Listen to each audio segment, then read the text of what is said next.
سور کے معنی ہے بڑا سینگ، نرسنگا۔ قیامت کے دن اس میں پھونکا جائے گا۔ یہ کام حضرت اسرافیل علیہ السلام کے حوالے ہے۔ السلام علیکم ورحمۃ اللہ تعالی وبرکاتہ۔ بسم اللہ الرحمن الرحیم۔ گزشتہ روز چند باتیں آپ کے سامنے آئی تھیں، دعا بھی سکھلائی گئی تھی، رب فلا تجعلنی فی القوم الظالمین۔ دوسری دعا تھی رب اعوذ بک من ہمزات الشیاطین واعوذ بک رب ان یحضرون۔ اور آخر میں بات بھی آئی تھی ومن ورائہم برزخ، اور ان کے پیچھے ایک آڑ ہے الی یوم یبعثون، دوبارہ اٹھائے جانے کے دن تک، جس میں یہ بتلایا گیا تھا کہ کفار واپس آ ہی نہیں سکتے دنیا میں۔ عالم برزخ یعنی عالم قبر، اور عالم قبر یعنی عالم برزخ کے بعد قیامت کا دن ہے، اس کے بعد عالم آخرت ہے جہاں جنت اور جہنم ہے۔ عالم قبر اسی دنیا کا حصہ ہے اور قیامت کا دن اسی دنیا کا آخری دن ہے۔ وہ دن آج کے دنوں کے حساب سے 50,000 سال کا ہے۔ جب وہ دن شروع ہوگا تو پہلی مرتبہ سور پھونکا جائے گا، جس سے سب خلقت ختم ہو جائے گی۔ خلقت کا مطلب اللہ کی ساری مخلوقات، آسمان کے قبیل سے ہو، زمین کے قبیل سے ہو، حیوانات کے قبیل سے ہو، جمادات کے قبیل سے ہو، نباتات کے قبیل سے ہو، کسی بھی جن سے ہو، وہ سب ختم ہو جائیں گے۔ پھر ایک عرصے کے بعد دوسری مرتبہ سور پھونکا جائے گا تو ساری کائنات دوبارہ زندہ ہو جائے گی۔ پھر قیامت کے معاملات شروع ہوں گے۔ ظاہر ہے کہ اتنے لمبے دن میں بہت سے معاملات پیش آئیں گے جو قرآن کریم میں جگہ جگہ مذکور ہیں۔ آج کا سبق اسی تعلق سے ہے۔ آیت کریمہ سماعت فرما لیجیے۔ اعوذ باللہ من الشیطان الرجیم، بسم اللہ الرحمن الرحیم۔ فَإِذَا نُفِخَ فِي الصُّورِ فَلَا أَنْسَابَ بَيْنَهُمْ يَوْمَئِذٍ وَلَا يَتَسَاءَلُونَ فَمَنْ ثَقُلَتْ مَوَازِينُهُ فَأُولَئِكَ هُمُ الْمُفْلِحُونَ وَمَنْ خَفَّتْ مَوَازِينُهُ فَأُولَئِكَ الَّذِينَ خَسِرُوا أَنفُسَهُمْ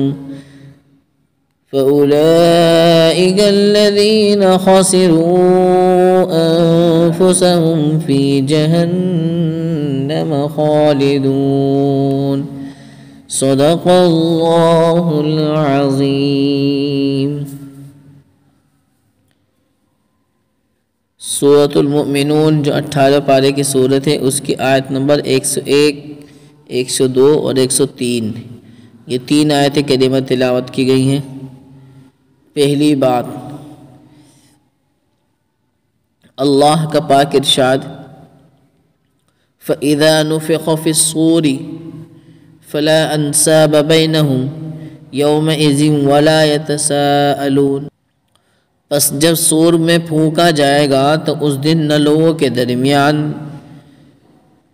رشتے ناتے ہوں گے، وَلَا يَتَسَاءَلُونَ، اور نہ کوئی کسی کو پوچھے گا۔ یہ قیامت کے دن کی ہولناکی کا بیان ہے۔ قیامت کے دن سور 2 مرتبہ پھونکا جائے گا۔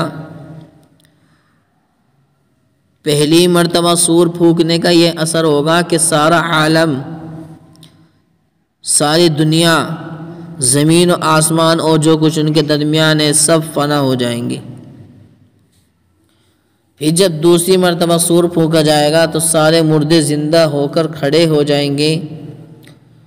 اس آیت میں صحیح قول کے مطابق دوسری مرتبہ سور پھونکنے کا ذکر ہے۔ جو ہم نے آیت کریمہ سنی ہے، آیت نمبر 101 18 پارے میں سورہ مؤمنون کی، فَإِذَا نُفِخَ فِي الصُّورِ فَلَا أَنْسَابَ بَيْنَهُمْ يَوْمَئِذٍ وَلَا يَتَسَاءَلُونَ، یہ آیت دوسری مرتبہ سور پھونکے جانے سے متعلق ہے۔ اس آیت میں صحیح قول کے مطابق دوسری مرتبہ سور پھونکنے کا ذکر ہے۔ حضرت عبداللہ بن مسعود رضی اللہ تعالی عنہما فرماتے ہیں، قیامت کے دن ہر مرد اور ہر عورت کو میدان محشر میں لایا جائے گا۔ کیا فرماتے ہیں؟ قیامت کے دن ہر مرد اور ہر عورت کو میدان محشر میں لایا جائے گا اور سب لوگوں کے سامنے کھڑا کیا جائے گا اور اعلان کیا جائے گا کہ یہ فلاں ابن فلاں ہے۔ پھر سنو، حضرت عبداللہ بن مسعود رضی اللہ تعالی عنہما فرماتے ہیں کہ قیامت کے دن ہر مرد اور ہر عورت کو میدان محشر میں لایا جائے گا اور سب لوگوں کے سامنے کھڑا کیا جائے گا اور اعلان کیا جائے گا کہ یہ فلاں ابن فلاں ہے۔ عورت کے تعلق سے ہو تو فلاں بنت فلاں ہے۔ اگر کسی کا کوئی حق اس کے ذمے ہو تو وہ سامنے آئے اور اپنا حق وصول کرے۔ کتنی ہی زمین، کتنی ہی دولت، کتنے ہی پیسے اور کتنے گھر بار اور کتنے ساز و سامان ہم یہاں لوگوں سے اینٹ لیں، چھین لیں، ڈکیتی ڈال لیں، زبردستی لے لیں، لیکن روز محشر سب کو اکٹھا کیا جائے گا اور کہا جائے گا کہ اگر کسی کا کسی پر کوئی حق ہے آج آ جائے، آج یوم الدین، انصاف کا دن آج ہے، بدلے کا دن آج ہے۔ یہ وہ وقت ہوگا کہ بیٹا اس پر خوش ہوگا کہ اب میں اپنا حق باپ سے وصول کروں گا، اسی طرح باپ بھی خوش ہوگا کہ اب میں اپنا حق بیٹے سے وصول کروں گا، اسی طرح میاں بیوی اور بھائی بہن کا معاملہ ہوگا۔ یہی وہ وقت ہوگا کہ جس کے بارے میں فرمایا ہے کہ اس دن لوگوں کے درمیان رشتے ناتے نہیں ہوں گے، فلا انساب بینہم، یعنی اس دن نسب، دوستیاں، جان پہچان سب کچھ کام نہیں آنے گی، سب ایک دم بھولیں، کتنے قریبی کیوں نہ ہوں۔ رشتوں کی نفی کا مطلب یہی ہے کہ اس دن کسی کا کوئی حال بھی نہیں پوچھے گا، سب کو اپنی اپنی پڑی ہوگی۔ اس دن صرف ایمان اور نیک اعمال کام آئیں گے۔ سور کے معنی ہے بڑا سینگ، سور کے معنی ہے بڑا سینگ، نرسنگا۔ قیامت کے دن اس میں پھونکا جائے گا۔ یہ کام حضرت اسرافیل علیہ السلام کے حوالے ہے، یہ ابھی انتظار میں ہے، اور جب اللہ کا حکم ہوگا پھونک ماریں گے، اسی کو سور کہتے ہیں۔ مگر ان کو بھی سور پھونکنے کا وقت معلوم نہیں، جب حکم ہوگا تعمیل کریں گے۔ سور کی حقیقت اس سے زیادہ نہ معلوم ہے نہ معلوم ہو سکتی ہے۔ سوال، آیت پاک میں یہ بات بھی ہے کہ قیامت کے دن رشتے ناتے کام نہیں آئیں گے، اور آپ نے وہ آیت سنی ہوگی سورہ عبسہ میں بھی ہے، یوم یفر المرء من اخی و امہ و ابی و صاحبتہ و بنی لکل امرئ منہم یومئذ شأن یغنی، یعنی اس دن آدمی اپنے بھائی سے، اپنی ماں سے، اپنے باپ سے، اپنی بیوی سے اور اپنے بیٹوں سے بھاگے گا۔ اس دن لوگوں میں سے ہر شخص کے لیے ایسا معاملہ ہوگا جو اس کو کسی طرف متوجہ نہیں ہونے دے گا۔ اور سورہ طور میں تو یہاں تک ہے والذین آمنوا واتبعتہم ذریتہم بایمان الحقنا بہم ذریتہم، یعنی جو لوگ ایمان لائے اور ان کی اولاد نے ایمان میں ان کی پیروی کی تو ہم ان کی اولاد کو بھی ان کے ساتھ شامل حال کر دیں گے۔ تو اس سے نسب کا مفید ہونا ثابت ہوتا ہے۔ اور حدیث میں کہ قیامت کے دن سارے نسب اور دامادی کے تعلقات منقطع ہو جائیں گے، یعنی کام نہیں آئیں گے، بجز میرے نسب اور دامادی کے رشتے کے۔ معلوم ہوا کہ بعض نسب اور تعلقات کام آئیں گے، اور دوسری حدیث میں ہے سقطہ، یعنی گرے ہوئے بچے قیامت کے دن جنت کا پانی لیے اپنے والدین کو تلاش کریں گے اور ان کو پانی پلائیں گے، اس سے بھی نسب کا مفید ہونا ثابت ہوتا ہے۔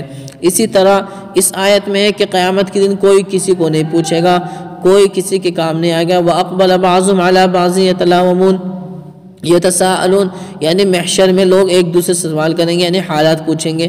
پس ان مختلف وجوہات میں تطبیق کیا ہے؟ جوابات اس سلسلے میں ذہن میں رکھیں۔ ہمارے استاد محترم حضرت مولانا مفتی سعید احمد صاحب پالن پوری رحمۃ اللہ علیہ اس دنیا سے جا چکے ہیں، انہوں نے ان سوالوں کے جوابات بھی دیے ہیں۔ پہلا انہوں نے جواب دیا تھا کہ اس آیت میں جو بینہم ہے وہ اس لیے یہ آیت کفار کے ساتھ خاص ہے، اور پیچھے سے ذکر بھی انہی کا چلا آ رہا ہے۔ رہے مومنین تو ان کے رشتے ناتے اور تعلقات کام آئیں گے، مگر سورہ عبسہ کی آیت عام ہے، اس لیے جواب شافی نہیں۔ دوسرا جواب یہ ہے کہ یہ آیت میدان محشر کے ساتھ خاص ہے، وہاں کوئی کسی کے کام نہیں آئے گا، نہ کوئی کسی کو پوچھے گا۔ پھر جب لوگ جنت یا جہنم میں پہنچ جائیں گے تو مومنین کے لیے نسب کام آئیں گے اور وہاں باتیں بھی ہوں گی۔ مگر سورۃ الصافات کی آیت میں میدان محشر ہی میں کفار کے باہمی اختلاف کا ذکر ہے، اس لیے یہ جواب بھی تشفی بخش نہیں۔ تیسرا جواب، حضرت ابن عباس رضی اللہ عنہما نے فرمایا کہ محشر میں مختلف موقف یعنی ٹھہرنے کے مقام ہوں گے اور ہر موقف کا حال مختلف ہوگا۔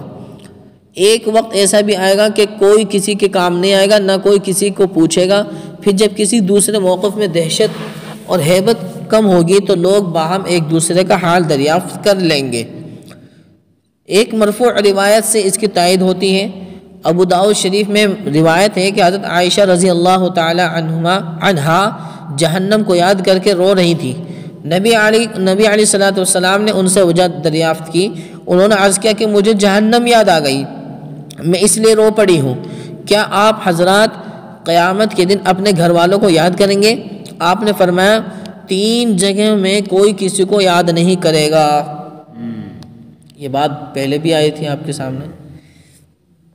پھر سنو، ابو داؤد شریف حدیث کی کتاب ہے، اس میں حضرت عائشہ رضی اللہ تعالی عنہا جہنم کو یاد کر کے رو رہی تھی۔ اس میں لکھا ہوا ہے کہ حضرت عائشہ رضی اللہ تعالی عنہا جہنم کو یاد کر کے رو رہی تھی۔ اور آج ہمارا حال یہ جہنم کا تذکرہ ہمارے سامنے سے گزرتا اور ہم آرام سے ہی رہتے ہیں، غفلت میں پڑے رہتے ہیں۔ حضرت عائشہ کا ایمان اور کہا آج ہماری ماؤں بہنوں کا ایمان، فکر تو زیادہ ہمیں ہونی چاہیے تھی، ان کو کہا۔ لیکن دیکھو حضرت عائشہ جو نبی کی سب سے چہیتی اور علم میں سب سے آگے، سب سے پہلے خلیفہ، سب سے بڑے صحابی، ان کی بیٹی حضرت عائشہ رضی اللہ تعالی عنہ جہنم کو یاد کر کے رو رہی تھیں۔ نبی نے ان سے وجہ معلوم کی کہ انہوں نے عرض کیا کہ مجھے جہنم یاد آ گئی، اس لیے رو پڑی ہوں۔ کیا آپ حضرات قیامت کے دن اپنے گھر والوں کو یاد کریں گے؟ کیا آپ حضرات اپنے گھر والوں کو، یعنی مطلب نبی کو خطاب ہے، اور نبی کے ذریعے سے پورے مطلب اس وقت صحابہ بھی یعنی وہ پوچھنا چاہ رہے تھے دراصل پوری امت کے لیے بھی، اپنے لیے بھی اور پوری امت کے لیے بھی، کہ مطلب یعنی اس وقت جو نیک لوگ، نیک مرد، نیک زوج یعنی نیک شوہر ہوں گے وہ کام آئیں گے نہیں آئیں گے، وہ یاد کریں گے نہیں کریں گے ایک دوسرے کو۔ تو آقا علیہ السلام سے معلوم کیا کہ آپ یاد کریں گے گھر والوں کو؟ آپ نے فرمایا 3 مواقف میں سے کوئی کسی کو یاد نہیں کرے گا۔ ایک، جب نامہ اعمال تولے جائیں گے، جب تک آدمی یہ نہ جان لے کہ اس کا پلڑا بھاری ہوگا یا ہلکا، تب تک کوئی کسی کے کام نہیں آنے کا، تب تک کوئی کسی کے کام نہیں آئے گا۔ دوسرے، جب نامہ اعمال اڑائے جائیں گے، جب تک آدمی یہ نہ جان لے کہ اس کا نامہ اعمال دائیں ہاتھ میں آتا ہے یا بائیں ہاتھ میں، یہ پیٹھ کے پیچھے سے دیا جاتا ہے۔ تیسرے، پل صراط پر جب وہ جہنم کی پیٹھ پر رکھا جائے گا۔ تو اس روایت سے معلوم ہوا کہ مومنین دیگر مواقف میں اپنے اہل و عیال کو یاد کریں گے، واللہ اعلم۔ اور قیامت کا میدان ہے، اور آیت کریمہ ایک یہ بھی ہے، الاخلاء یومئذ بعضهم لبعض عدو الا المتقین، کہ قیامت کے دن جتنے بھی دوست بنتے ہیں نا اپنے آپ میں کہ ہاں وہ میرا فرینڈ ہے، وہ میرا دوست ہے، کوئی دوست کسی کے کام نہیں آنے گا سوائے الا المتقین، جو نیک لوگ ہوں گے، اللہ سے ڈرتے ہوں گے، واقعی جو کامیاب ہوں گے۔ وہ بھی آیت اسی چیز کی تائید کر رہی ہے کہ جب بالکل واقعتاً ثابت ہو چکا ہو کہ ہاں یہ پکے سچے مسلمان تھے، اب وہی پکے سچے مسلمان دوسرے پکے سچے مسلمانوں کو ڈھونڈیں گے کہ جن کو بھی نامہ اعمال دائیں ہاتھ میں دیا گیا ہوگا، جن کا حساب و کتاب بھی آسان ہوگا، یعنی جو مطلب پورے طریقے سے کامیاب ہوں گے، وہ بھی ان کو ڈھونڈیں گے۔ اور فلا انصاب بینہم، اور اس جیسی حدیث کے الفاظ ہوں یا آیت کے الفاظ ہوں، ان کا مطلب وہی ہے کہ کوئی کسی کے کام نہیں آنے کا۔ یوم یفر المرء من اخیہ و امہ و ابیہ و صاحبتہ و بنیہ، اس کا بھی مطلب یہ ہے کہ یہاں دنیا میں چاہے باپ اپنی بیٹی سے بہت ہی زیادہ محبت کرنے والا ہو، اتنا محبت کرنے والا کہ پوری دنیا اس کے رشتوں میں خرچ کر دے، لیکن اگر اس کے ایمان کی فکر نہیں کریے پھر بھی کامیاب نہیں۔ باپ کی بتا رہا ہوں میں۔ تو دوسری بات یہ ہے، بس جس کسی کا پلڑا بھاری ہوگا تو وہی لوگ کامیاب ہونے والے ہیں، اور جس کسی کا پلڑا ہلکا ہوگا تو وہ لوگ وہ ہوں گے جنہوں نے اپنے آپ کو گھاٹے میں رکھا، وہ ہمیشہ جہنم میں رہیں گے، وہ ہمیشہ جہنم میں رہیں گے۔ اور وہی ہے کہ فمن ثقلت موازینہ، جس کے نامہ اعمال بھاری ہوں گے، فاولئک هم المفلحون، وہ لوگ کامیاب ہوں گے۔ ومن خفت موازینہ، اور جس کے نامہ اعمال یعنی پلڑا اس کا ہلکا ہوگا، فاولئک الذین خسروا انفسهم، تو یہ لوگ ہیں جنہوں نے اپنی جانوں کو ہلاکت میں ڈالا ہے، اور یہ فی جہنم خالدون، جہنم میں رہیں گے ہمیشہ۔ جیسا کہ ابھی روایت میں گزرا ہے کہ اس دن جس شخص کا نیکیوں کا پلہ بھاری ہوگا اس کی 5 انگلیاں گھی میں ہوں گی، اور جس کا نیکیوں کا پلہ ہلکا رہے گا اس کی حالت بالکل خستہ حالت ہوگی، اب وہ ہمیشہ جہنم میں رہے گا۔ فائدہ، اس آیت میں مقابلہ مومنین کاملین اور کفار کا ہے، انہی کے اعمال نامے تلنے کا اور ہر ایک کے انجام کا ذکر ہے۔ اور مؤمنین کاملین کا پلہ بھاری ہونے کا مطلب یہ ہے کہ دوسرے پلے میں یعنی برائیوں کے پلے میں کوئی وزن ہی نہیں ہوگا، کیونکہ وہ خالی ہوگا یا کم وزن ہوگا۔ جو اہل ایمان ہیں، کامل مومنین ہیں، ان کے ایمان یعنی نیک اعمال ہی اتنے زیادہ ہوں گے کہ وہ برائیاں وہ اوپر ہی رہ جائیں گی اور یہ بھاری ہو جائیں گی۔ جو نیک لوگ ہیں، جو نماز کی پابندی کرتے ہیں، قرآن مجید کی تلاوت بھی کرتے رہتے ہیں، یعنی نیک اعمال کرتے رہتے ہیں۔ اور میں نے بہت دن ابھی 3-4 دن پہلے بتایا تھا کہ اہل ایمان کا سرمایہ ایمان لانے کے ساتھ وہ نیک اعمال کرتے رہنا ہے، کرنا نہیں، کرتے رہنا ہے، یعنی دوام، استمرار۔ اور نبی کا خود ارشاد ہے احب الاعمال الی اللہ ادومها وان قل، نبی اللہ کو سب سے زیادہ عملوں میں وہ عمل پسند ہے جو دائمی ہو اگرچہ وہ کم ہو، اگرچہ وہ کم ہو، یعنی آدمی فرض نماز پڑھ رہا ہے، پابندی سے پڑھ رہا ہے، تو یہ اللہ تعالیٰ کو بہت پسند ہے۔ اور اگر وہ صرف جماعت میں جا رہا ہے 3 دن کی، تب تو وہ پورے سنت بھی، وتر بھی، نوافل بھی، تہجد بھی، اشراق بھی اور چاشت بھی سب پڑھ رہا ہے، اور جماعت سے آنے کے بعد بس پھر اس کے بعد بالکل مائنڈ ویس ہو گیا۔ مدرسے میں ہے، استاذ پوری محنت کرا رہے ہیں تو سنت بھی پڑھ رہا، سب کچھ پڑھ رہا، اور جیسے چھٹی ہوئی تو اس کے بعد غائب ہو گیا، مسجد میں بھی نہ ہے۔ تو اللہ کو وہ عمل پسند ہے جو دائمی ہو، روزانہ ہو، ریگولر ہو۔ وَإِن قَلَّ، اگرچہ وہ تھوڑا ہو، اگرچہ وہ تھوڑا ہو۔ تو جو مومنین کاملین ہوں گے، کامل مومن ہوں گے، ان کا حال یہ ہوگا کہ ان کے نیک اعمال اتنے سارے ہوں گے کہ گناہ تھوڑے سے ہوں گے، جس کی بنا پر نیک اعمال کا جو پلہ ہے وہ بھاری ہو جائے گا، اور گناہ چونکہ تھوڑے سے ہوں گے تو وہ اوپر ہی اٹھا رہے گا۔ اسی کو قرآن کہہ رہا ہے فمن ثقلت موازینہ، جس کے بھاری رہیں گے پلڑا، جس کا بھاری رہے گا، فاولئک المفلحون، وہ کامیاب ہوگا۔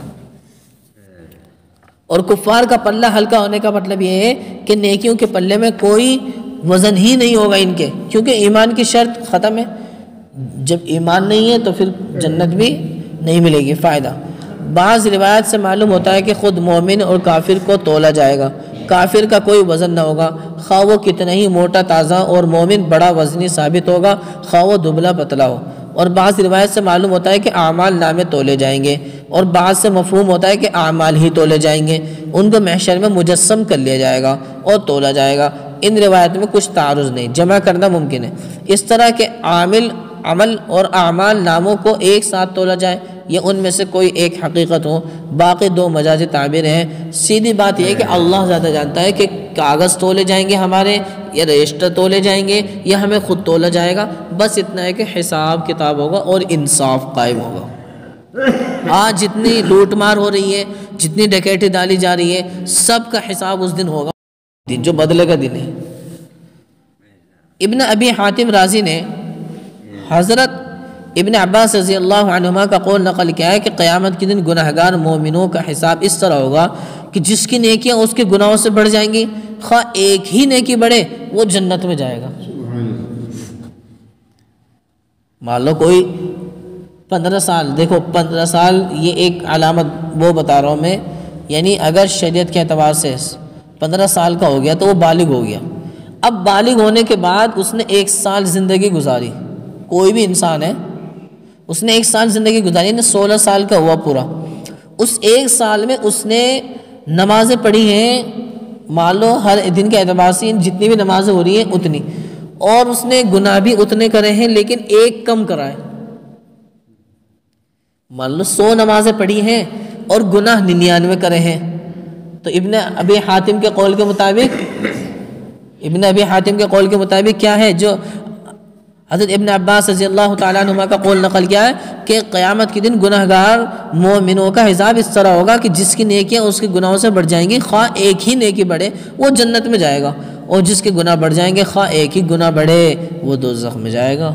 یہ بھی بات ہے، مگر اس کا دوزخ میں جانا تطہیر کے لیے ہوگا، جیسے سونا چاندی اور لوہا آگ میں ڈال کر تپایا جاتا ہے تاکہ کائی کے لیے اس کا میل کچیل اور زنگ صاف ہو جائے، اسی طرح مومن کا جہنم میں جانا اسی لیے ہوگا۔ اور جس کی نیکیاں اور برائیاں برابر ہوں گی ان کو کاہے میں رکھا جائے گا، جس کی نیکیاں بھی اتنی اور گناہ بھی اتنے، بتایا تھا میں نے اعراف، کس میں؟